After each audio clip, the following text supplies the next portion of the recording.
The sound hit first, deep and metallic, the kind that makes the ground feel heavier beneath your feet. A diesel engine growled outside, sharp against the quiet morning air. Sunlight had barely broken over the rooftops, and yet in my driveway a massive tow truck was inching backward, its steel hook arm lowering toward the front of my black armored SUV. The SUV's panels caught the light like polished obsidian, each reflection a warning. In the street stood Karen, hair the color of frost, cut short in that sharp, no-nonsense way that only seemed to emphasize the lines around her mouth. Her loose white t-shirt fluttered slightly in the morning breeze as she waved a crumpled sheet of paper like it was a court summons. She barked orders at the tow driver, her voice carrying across the neighborhood, thin with rage but loud enough to make curtains twitch in nearby windows. The driver's hands hesitated on the steering wheel, his gaze flicking from her to the SUV. Something in his posture told me he wasn't sure if he wanted to be here. The hook was close enough now that I could see the slight sway of its chain in the light. I stepped out of my front door, barefoot on cool concrete, my gray shirt clinging just enough to show the veins that years of hard work had carved into my arms. I didn't speak right away. I didn't have to. Karen's eyes found me instantly, and for a split second, the paper in her hand wavered before she thrust it higher, shouting that this vehicle violated community policy. I walked closer, slow and deliberate, letting the scene breathe for the watching neighbors. My gaze dropped to the paper. The font looked like something printed on a home computer. No seal, no signature, no way to the page. I looked back up at her without touching it. "Where exactly did you get that?" I asked it softly, but the question still landed like a stone dropped in still water. Her mouth opened, but no words came right away. The tow driver glanced at her, then at me, his brows knitting tighter. Karen recovered quickly, talking over herself, saying she had the authority and every right to remove the SUV. She didn't notice that I was already smiling. The morning air had that kind of edge that makes every sound sharper. The distant hum of an air conditioner, the buzz of a bee near the flower bed, the faint creak of a neighbor's screen door opening. The driver shifted in his seat, then leaned out the window. "You got clearance for this?" His voice was quiet, but it was enough. Karen turned sharply toward him, her tone suddenly more frantic, waving the paper again like it could make her words true. Then the sound came, cutting her off mid-sentence, a rising wail of a siren from just down the street. It wasn't hurried, not yet, but it was close. Karen froze for half a heartbeat before plastering on a strained smile, as if she'd been expecting this. My eyes stayed on her. Whatever game she thought she was playing, it was about to get very real. I woke up the next morning determined to keep things calm, even though yesterday's argument with Karen was still fresh in my mind. The black SUV was parked neatly in my driveway, sparkling under the morning sun. I had taken extra care to clean it before bed, knowing full well it was one of the points she would complain about. I wanted there to be no reason for her to make another scene. Or so I thought. By 10 a.m., I was out front trimming the hedges when I heard the familiar sharp clicking of Karen's shoes on the sidewalk. She stopped right at the edge of my driveway, staring at the SUV like it was an illegal structure. Her arms were crossed, her lips pressed into a thin line. "This is ridiculous," she muttered loud enough for me to hear. I tried to stay polite. "Good morning, Karen," I said, continuing to trim. She ignored the greeting. "That vehicle doesn't belong here. It's too big, it blocks the view from the street." Her tone was clipped, like she was delivering a final warning. I explained calmly that the SUV was parked fully within my property lines and posed no issue. She pulled out a small notebook from her purse and started jotting things down, glancing between the vehicle and my face. It was like she was building a case file. I didn't say another word, no point in feeding her energy. But I could feel my patience wearing thin. Half an hour later, I heard the sound of a car pulling up. A silver sedan with the HOA emblem on the door parked in front of my house. Out stepped Mark, the HOA's compliance officer, clipboard in hand. He greeted me, then glanced at Karen, who was now standing with her hands on her hips, clearly waiting for him to take her side. "We've had a complaint," Mark said in a measured voice. I could tell he wasn't thrilled about being called out over something this minor. Karen jumped in before I could respond. "It's obstructing the view for drivers. And it's unsightly." Mark took a slow walk around the SUV, checking for any actual violation. His brow furrowed, not in disapproval, but in confusion. "Karen, this is fine. It's not violating any regulations." Her face reddened instantly. "So you're just going to ignore it," she snapped. Mark sighed, trying to keep the peace. "There's nothing here for me to address. Everything is within guidelines." Karen's jaw tightened, and without a word, she pulled out her phone. I could hear her voice rising as she called someone, likely the police, insisting they come handle the situation. I stayed still, leaning against the SUV, watching the scene unfold. Mark gave me a small shake of his head, silently signaling that he thought this was unnecessary. Within minutes, a patrol car rolled up, lights flashing, but no siren. The officer stepped out, looking slightly puzzled as he scanned the driveway. Karen immediately rushed to him, waving her arms and pointing at the SUV as if she'd caught a dangerous criminal in the act. I watched the officer's face shift from confusion to mild annoyance. "Ma'am, is there an emergency?" he asked. "Yes," she replied. "This vehicle shouldn't be here. It's against the rules." The officer turned to me. "Is this your vehicle, sir?" I nodded, producing the registration. He looked it over, handed it back, and said, "Everything checks out." Karen's mouth fell open. "You're not going to do anything," she demanded. The officer kept his tone calm but firm. "There's nothing to do. It's parked legally, ma'am." For a few seconds, there was silence, just the sound of the officer's pen clicking as he made a note on his pad. Karen stood frozen, glaring at the SUV as if sheer willpower could make it disappear. Finally, she spun around and stormed off toward her house, muttering under her breath. The officer glanced at me, gave a faint smile, and drove away. Mark left shortly after, shaking his head at the absurdity of it all. I went back to trimming the hedges, but inside I knew this wasn't over. If Karen was willing to escalate this far over a parked SUV, there was no telling what she'd try next. The next morning, I was sipping coffee on my porch when I saw the same black SUV from yesterday roll up again. This time, it wasn't alone. Another patrol car followed behind, and Karen was already outside, pacing in her driveway with a folder in her hands. She saw me, then quickly started walking toward the SUV, pointing toward my driveway and waving the papers around as if she just uncovered some great conspiracy. The officers stepped out, but their posture was calm. One of them adjusted his sunglasses and started talking to her. I could only hear fragments of their conversation carried by the breeze. Words like private property, documentation, and procedure floated over, but Karen's voice was the loudest. She was insisting that the vehicle was illegal, claiming she had proof it was in violation of HOA rules. I leaned casually against the porch railing, watching the whole thing unfold. Finally, one officer walked toward me, his partner still speaking with Karen. "Morning," he greeted. "Mind if I ask a few questions about the SUV?" His tone was respectful, almost friendly. I nodded, motioning toward the vehicle parked neatly in my driveway. "Go ahead," I said. "Everything about it is legal and registered. In fact, it's part of my security contract for critical response." I could see his eyebrows lift slightly. He asked for my identification, which I handed over without hesitation. As he stepped aside to verify my information, I noticed Karen glaring at me from the sidewalk. Her expression was a mix of irritation and anticipation, like she was convinced she'd finally caught me breaking some law. When the officer returned, he handed back my ID with a small smile. "Everything checks out. This vehicle is authorized for your work." That single sentence made Karen freeze. Her mouth opened slightly, but no sound came out. She tried to recover, pulling more papers from her folder and waving them at the officer. "This is against HOA guidelines. It's disruptive to the neighborhood." But the officer held up his hand. "Ma'am, HOA rules don't override federal or state clearance. This gentleman's vehicle is fully compliant." The silence that followed was heavy. Even the birds seemed to pause in the trees. I took a step forward, speaking just loud enough for her to hear. "Karen, maybe next time you should check the facts before calling in backup." She blinked rapidly, her grip tightening on the papers, but the fight in her eyes was dimming. The officers got back in their vehicles, the engines rumbling softly. Karen stood there, watching as they drove away, her posture slouched slightly.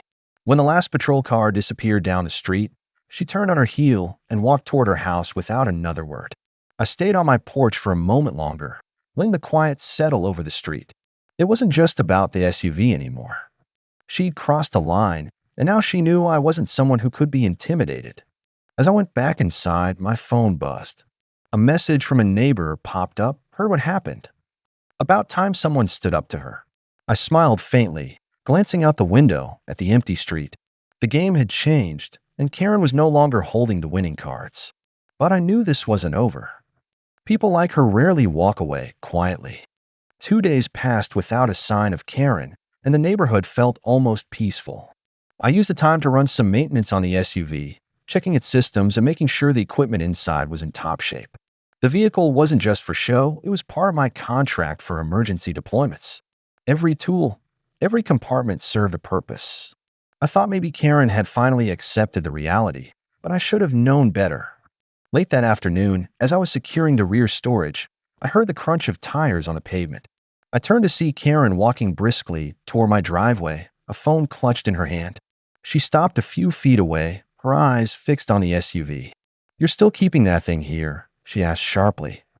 I didn't respond right away, just closed the storage hatch and locked it. Her voice rose. "I've spoken with the HOA board, and we're preparing a formal notice. This is not the kind of image we want in our neighborhood." I met her gaze calmly. "Karen, the HOA doesn't have jurisdiction over this matter. It's authorized equipment, and it's staying." Her jaw tightened, but she lifted her phone, clearly recording. "We'll see about that," she said, stepping back as if to frame the SUV in her video. I could hear her narrating, describing it as an oversized military-style vehicle and a threat to the community. Her words didn't bother me, but I couldn't ignore the fact that she was trying to stir up more trouble. By evening, the ripple had spread. A few neighbors passed by slowly, glancing at the SUV with a mixture of curiosity and hesitation. Some gave a small nod of support, others just kept walking. Then, just after sunset, I saw headlights sweep across my driveway. A black sedan pulled up and two men in plain clothes stepped out. They weren't police, but their stance and manner said they were here on official business. One flashed an ID badge from a federal agency I knew well. "We received a report about your vehicle," the taller one said, his voice steady. "We'd like to confirm your clearance and purpose for having it here." I led them to the SUV, showing the documentation and explaining the scope of my work. They examined the paperwork carefully, then inspected the vehicle's ID numbers and equipment compartments. After a few minutes, the shorter agent closed his notepad. "Everything is in order," he said. "We'll file this as resolved." I thanked them as they left, but my thoughts were already turning to Karen. The fact that she had escalated things to a federal level was more than just persistence. It was personal now. I spotted her peeking from behind her curtains as the sedan drove away. The faint glow of her phone screen lit her face, and I knew she was already planning her next move. Inside, I sat at my desk and began drafting a report of my own. It wasn't a complaint, but a record, dates, times, and details of every encounter. I wasn't going to retaliate recklessly, but I would be ready if she crossed the line again. Outside, the street was quiet, but it felt like the calm before another storm. I had a feeling Karen's next step would be her boldest yet, and this time she might regret it more than she imagined. The next morning was overcast, the kind of gray sky that made the air feel heavy. I was in the garage checking inventory when a deep, rhythmic thumping in the distance caught my attention. It was faint at first, but within seconds it grew louder.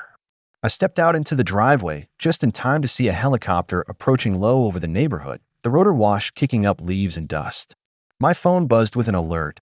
Emergency medevac request had been issued, and my vehicle was needed immediately. I didn't hesitate. I grabbed my gear, secured the SUV, and started the engine. The growl of the diesel filled the street as I eased it out of the driveway. But before I could make it to the intersection, a familiar voice rang out. "Stop right there." Karen was standing in the middle of the street, arms outstretched like she could physically block me.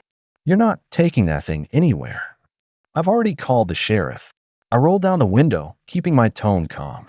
"Karen, this is an emergency medical transport. Move aside." She shook her head. "I don't care what you call it. You're violating HOA rules, and I'm putting an end to it." At that moment, the helicopter circled overhead again, clearly marking its landing spot just beyond the tree line. I could feel the urgency pressing in, but she wouldn't budge. Within moments, the distant sound of sirens grew louder, and two sheriff's vehicles turned the corner.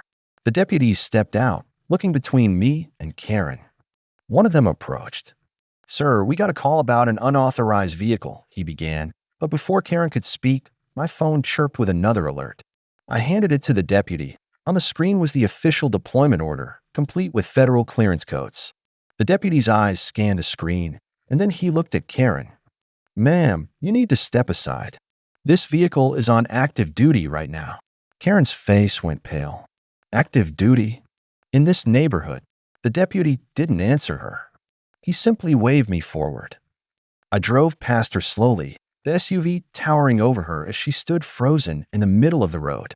When I reached the clearing, the helicopter had already landed. A medical team was waiting, and we quickly loaded critical supplies from the SUV's compartments. Within minutes, they lifted off again, the rotor wash bending the grass flat around us. I watched them disappear into the horizon, knowing that somewhere, someone's life depended on what we had just delivered. By the time I returned, the street was quiet except for Karen pacing near her mailbox. She avoided my eyes, but I could see the strain in her posture. The deputies were still there, speaking with a couple of neighbors who had come out to watch. As I parked, one deputy approached me again. "Everything's handled." We explained the situation to her.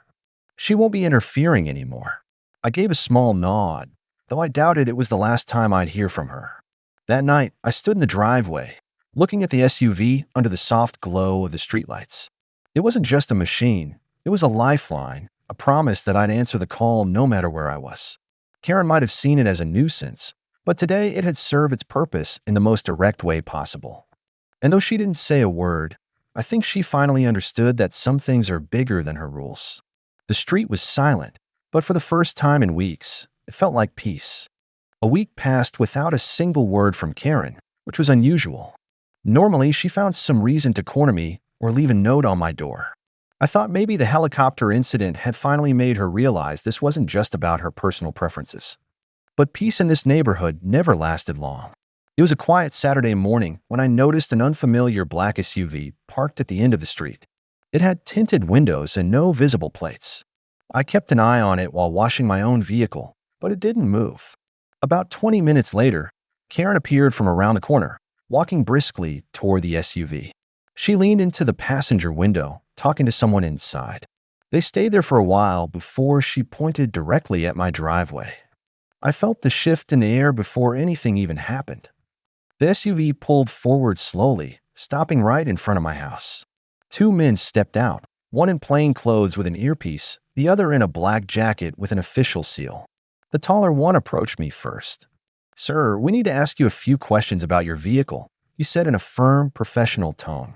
Karen stood behind them, arms folded, clearly expecting some kind of trouble from me. I kept my voice steady. "May I see some identification?" The man reached into his jacket and produced a badge. It was real federal. That's when I realized this was more than another HOA stunt. He explained that they had received a tip about an unregistered military vehicle being used for unauthorized purposes. My eyes flicked toward Karen, who was smirking slightly. "I have full documentation for the SUV," I replied. I went into the garage and pulled out a secure folder, handing it over. The second agent looked through the papers, his expression shifting from suspicion to something closer to respect. He asked a few technical questions about the modifications and equipment, which I answered without hesitation. Then he looked me directly in the eye. "You're not just cleared for this. You're on the active responder list. We've been meaning to contact you for possible joint operations." Karen's smirk vanished. "Joint operations? With him? This is a neighborhood, not a..." The taller agent cut her off sharply. "Ma'am, you are not authorized to interfere in federal matters. Do not approach this vehicle or its owner again unless you want to face legal consequences." Her face went completely still, the color draining from it. The agent shook my hand before getting back into their SUV. They didn't leave right away, though. One of them stayed behind to quietly explain that they might be in touch for a future emergency. Then they drove off, leaving the street in silence. Karen turned toward me, her voice trembling. I didn't know it was that serious. I didn't reply. I simply closed the garage door and walked back inside. Some lessons didn't need to be explained out loud. That day marked a change, not just for her, but for the entire neighborhood. People began greeting me differently, with a certain quiet acknowledgement. And though I knew the SUV would be called into service again someday, I also knew that the next time Karen saw it leave the driveway, she wouldn't be standing in the street to block me. She'd be watching from her window, knowing that some roads aren't hers to control. It was late in the evening when my phone buzzed with an alert I hadn't seen in months. It wasn't a text or a call. It was the encrypted signal from the agency. The kind of signal that meant there was no time to ask questions. I stepped into the garage, the cool night air meeting the faint hum of the SUV's electronics as it powered on. The street was quiet, almost too quiet. Curtains shifted in a few windows, neighbors peeking out as they always did when the vehicle came to life. I noticed Karen standing on her porch, arms wrapped around herself as if bracing for a storm. For once, she didn't look defiant. She looked uncertain. I pulled out slowly, the deep growl of the engine breaking the stillness. As I turned onto the main road, the black SUV from before appeared in my rearview mirror, closing in to form a convoy. It was clear this was going to be something big. We drove for nearly 20 minutes before reaching the perimeter of an industrial area, cordoned off with temporary barricades and flashing emergency lights. I could see figures moving in the shadows, law enforcement and federal agents working in controlled urgency. One of the agents from last time approached my door the second I stepped out. "We have an emergency transport situation. You're our quickest option." No further explanation was needed. Within moments, the back of my SUV was loaded with secure cases, their markings indicating sensitive medical equipment. The agent's voice was low and serious. "We've got a critical patient and no safe air route. You'll be leading the ground convoy." My training took over, every move precise and deliberate. Engines roared to life around me as we pulled out, headlights slicing through the dark. The route was tense. Twice, unknown vehicles tried to tail us, but the escort behind me quickly handled them. Every intersection felt like a checkpoint in a race where the stakes were far more than time. As we neared the hospital, I could see security teams already in place, their presence making it clear how important this delivery was. I guided the SUV straight into the secure bay, the back doors opening before we had even come to a full stop. Inside, a team of medical specialists rushed the cases down a brightly lit corridor. The agent placed a hand on my shoulder. "We'll debrief you later. Just know you made a difference tonight. There's no need for more words." I nodded, started the engine, and eased the SUV back into the night. When I returned home, the neighborhood was quiet again. Karen was still outside, sitting on her porch steps this time. As I parked, she stood, taking a few hesitant steps toward me. "I saw the news," she said quietly. "That was you, wasn't it?" Her tone was different, no sharp edges, no accusation. Just recognition. I didn't confirm or deny it. I simply said, "Some things are bigger than us, Karen." She looked down for a moment, then nodded and went back inside without another word. From that night on, she never tried to interfere again. And though the road ahead would bring more calls, more nights like this one, I knew the message had finally reached her. Some vehicles carry more than just their drivers. They carry trust, responsibility, and the weight of lives that depend on them.